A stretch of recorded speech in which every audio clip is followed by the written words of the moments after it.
Welcome back, Pythoneers. In this video, we're going to be talking about imports. Now, up to this stage, we have seen a natural progression of what we've gone through. We went through, for example, variables, which allowed us to store information. And then we went through conditionals, and then we went through loops, even input-output, I neglected to say there, and functions, and then eventually classes. Now, our programs began like a simple script. It ran from line 1 to 10, and it was kind of boring. It did mostly the same thing. Then we learned about conditionals, which introduced branching. Now our programs become more dynamic and can react to different inputs, but that also grew the program a bit. Then we learned about loops, like for loops, that allowed us to reduce duplication of the same code. So instead of using a print statement for each fruit in a list of fruits, we could just use it once in a for loop to iterate through that collection. And then we learned about functions that allowed us to create reusable code. So we don't have to repeat ourselves. One show menu and one for doing the different calculator operations. And we see when we learned classes, we took it to another level. We have just scratched the surface of what they truly can do. And here we see a very simple class person that just has state, attributes or properties, if you like. And then here we see one who has state, but also behavior or actions, methods. And these are very simple use cases. And then we had our car here, which was a little more bulky. But then our true example of a class was this calculator, where we had a lot of state, a lot of attributes. We have history, we have save history, we have all add, subtract operations, multiply, divide, add to history, get history, clear history. And say now we want to share this with our friend, or we want to reuse this in another file. Should we really just copy the entire class and then we go there and we start using it here? Not very useful. So we're going to learn how to move this to a separate file and then import in it so we can reuse it. And this will also reduce the amount of code we see here. But we're going to start with the simplest case, because Python has what is known as standard library. This comes with the installation when we install, for example, Python 3.14.3 or you or any other version. And let's begin with one of the simplest cases. So when we learned about for loops, we did an example with strings. I wanted the alphabets, and I was too lazy. I just went this far, and I could have typed other. I might do the order wrong. So I did 4-letter in alphabet, and then I did my print letter. And then I did print, and then we see A to F. But there is another solution to this. As I said, standard library comes with a lot. And this is what's so great about Python is its large and vast community. We have so much libraries and packages that we can just import. Some come with a standard library, and then we have others that we have to install. Which we will do later when we delve into data science, machine learning, and so on. First, the basics. So let's import a library called, we use the syntax import, and then the name. See, we have a lot of libraries. When I put A, we see how many there are. Let's see with string, we have the string. Now, similar to classes, to access their attributes or methods, when we had like a car, we did dot and we saw what was available to it. Similar with this module, string, a library, it also has a lot of things. And here we see some interesting things. We have ASCII letters, and we have lowercase and uppercase. So let's begin with the ASCII letters. And when we put our mouse over it, we see it's a literal string, so it's similar to just this. And then I could put this here and have this variable, or I could just have a naming. I could have put it there directly, but let's begin like that. Actually, yeah, let's do it. And then let me run it. And then we see we have from Z all these capitalized letters, and then before that we have the lowercase. So it's kind of like having two of them. So two duplicates, one lowercase and another. Let's say we just want the lowercase. So ASCII, and we saw the lowercase. And then if I just close this and then run it, and then we see it.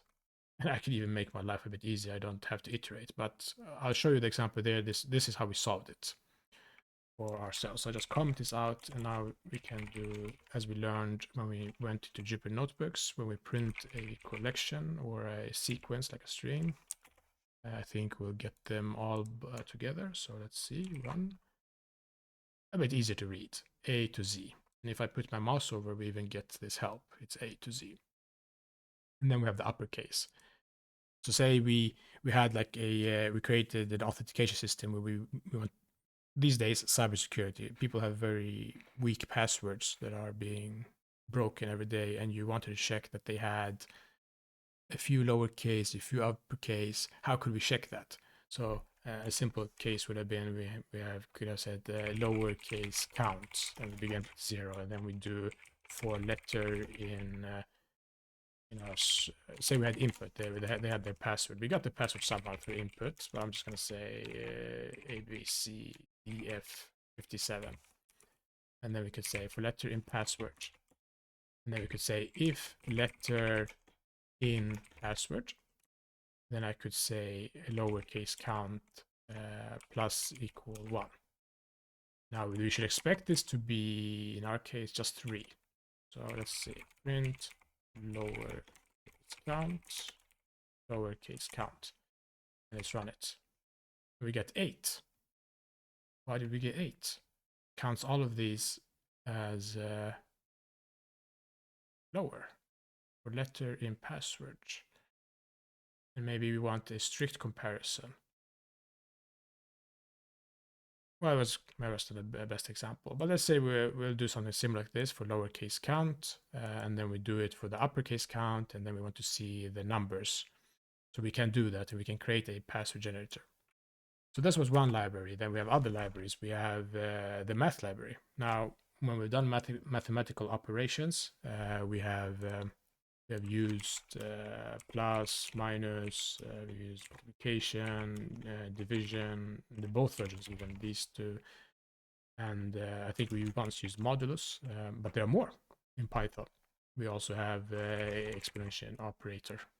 And it's as simple as just using, for example, 2 up to 2. You might expect to write like this, but we don't. We write 2 of these and then 2. And this should be 4, right? So let's run it. Is it 4? Yes, 3 should be 8. Great.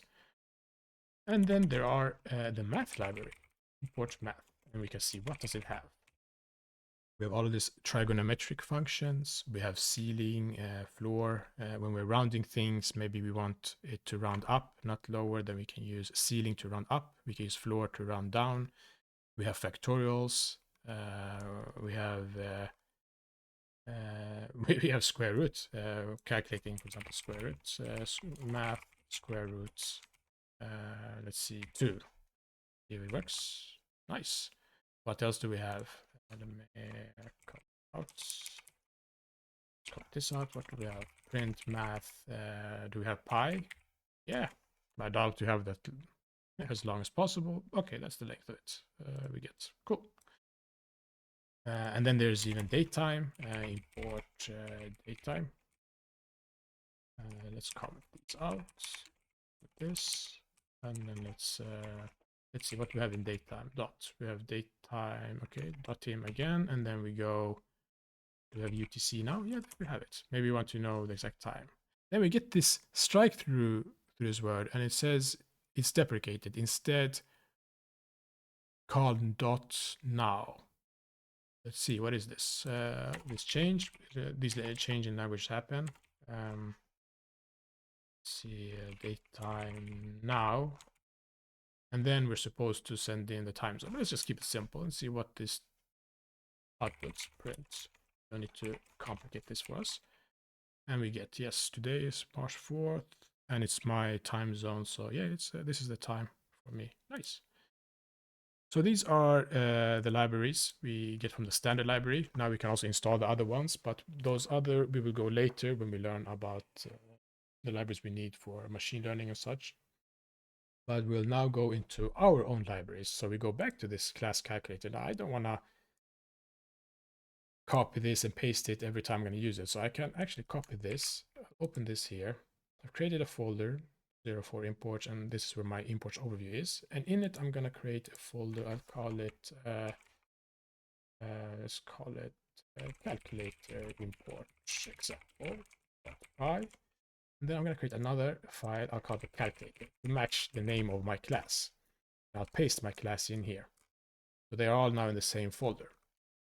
Now we can skip this one. We can focus on this. I'll close what we don't need. We can close that. This example, calculate, and great. Okay. We can move this order just to make it more intuitive. Here we have our calculator class. Now I want to import it here to my file, so I don't have to rewrite it. So I could say import, and we see when I put C, I see my calculator there. I can go calculator. But we're going to see something wrong here. So I'll go into calculator here. I want to create a calculator first. And we are lazy, so we maybe call it the same name. Or I could call calc to differentiate. And then I try to do the capital C because it's a class, but then we don't see it. Why? Let's go back. So let's put calculator in the dot notation. And we see there we have our calculator. So am I expected to do this each time? Now I can say calc equal to that, and this will work. So this is one way of importing, but then we're importing the entire file, which we call a module. And it can have more things. It could have, we could have that, let's see, we have that show menu function. Let's see, we can put that there. We can add it here, say it belongs to it. We don't really want it there, but as an example, we have, we can have many functions. We can have variables there even. Yeah. So now what else can I get from the calculator? We see our show menu. And it can be annoying to write this. Another approach you might see, you can do this. You can give it an alias, C. And then I can actually use the calculator name, so there's no name conflict. So now I can actually just say C dot, and we see our calculator and show menu. But I still don't like this. So we have import calculator where we, let's do this. We import the entire model. I'll comment that out for now. Then we have import calculator as C. We import it and give it an alias or a different name. That's how you're going to look at it. I comment it. Now there's a third way. Let's say from calculator import only what we want. For example, I might just want calculator, but I might also want show menu. So in this example, I now can use both. Now I can say, you can see, I see the calculator there. I have my show menu there. But for our case, we might just want the calculator. So I'll just put that, and I'll import only these two. And here, import only calculator. And now we can go back here, and then we have this. But then very easy to make, name conflict, or get confused. So I might have called this file something else, especially if it has more than the calculator. But in this case, I will not have the show menu, so I will have perhaps I'll have it like this, as only one file, as I expect. If we had used, let me see, might have had, here, let's take this example, person. And then here we can put this in a person.py, like this. Then close this, we don't need any more. And then here I could have said from person import person. Then our use case would be like person one person. Then here I would pass the name captain and then 5. That's one use case. Control C, but then we also have the calculator, and not to confuse the module. I think it will work. Maybe if we run it, we see there's no problem. So if I do calculator get history, now this will be an empty list, but if we go run into the issue, we did right. Yeah, an empty list. So it works, but you might want perhaps a different name. It's up to you. Different conventions for that. We might have had a different name for the module if I had more things inside of it besides the class. Yeah, so what else can we think about here? Right. The reason we were able to do this is because they are in the same folder. And we even see here something. We see this PyCache is generated. This is like intermediate files. We don't save it to version controlling, which we will go through eventually. It's just created so we can run our programs faster, like an intermediate file saves time. So you can ignore it. It's not that important. But we saw here, I was able to import directly because it was in the same folder. And then there are two other ways to import things from other folders, which we're calling relative imports, and we have the absolute path imports. And we will go through that later when we're working with virtual environments. For example, when we'll be installing, for example, pandas, and that when we're delving in data science, visualizations, all of those things. And we will see it's similar to how we did here. We see the convention is actually to do import pandas as PD for those. You might not like that, but you can do that. Keep it like that. Now we could do dot here and we come to the working directory, but if I do now this, will this work? Let's run it to see. No. So it's because it has no known parent package, and we have to introduce how to create different kind of model structure, and we're going to leave that to future videos, that to make it to advanced. Currently now everything from the same file, because I might have had this calculator file somewhere else because I'm using it here in this integration file, and then I'm using it here in this import example. But we will get to that later. We'll keep it simple for now. Let's see, I can actually move these things together so it's easier to see. This.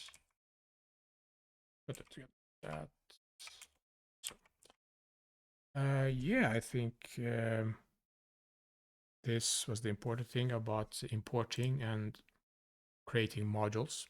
As you saw, we could give them an alias, could import only what we need, or we could import the entire library, as we saw in the import example. Right now, string, I'm importing everything. But if I only wanted to import the ASCII lowercase, I could have done from string import ASCII ASCII lowercase.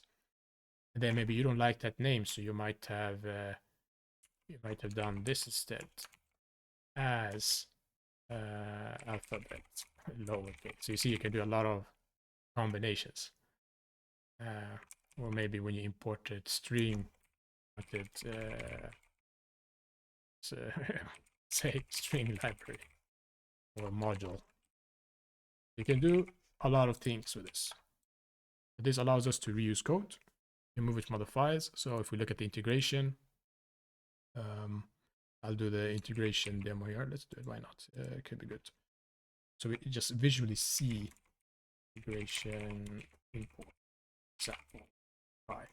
How easy this will be to read. So I'm going to paste this in. And I'm going to go to the top here. I'm going to remove the class calculator. So let's just see how many lines we have. We have 113. And the calculator takes 34 lines. Let's remove that. And now we have 77. And that's just for that. If we had more things, we could remove dots. Then this becomes easy to read. Now we just need to import it. So from calculator import calculator. And our program will work. We run it to verify. Great. In the future, as I said, we will learn about the different ways of importing them. Many of these examples can share a calculator, then I don't have to have this calculator just here. So for this demo, when I change the calculator in a file like this, I don't have to change it in multiple places. I just change it here and to update for this example and for this example. All right, until next time.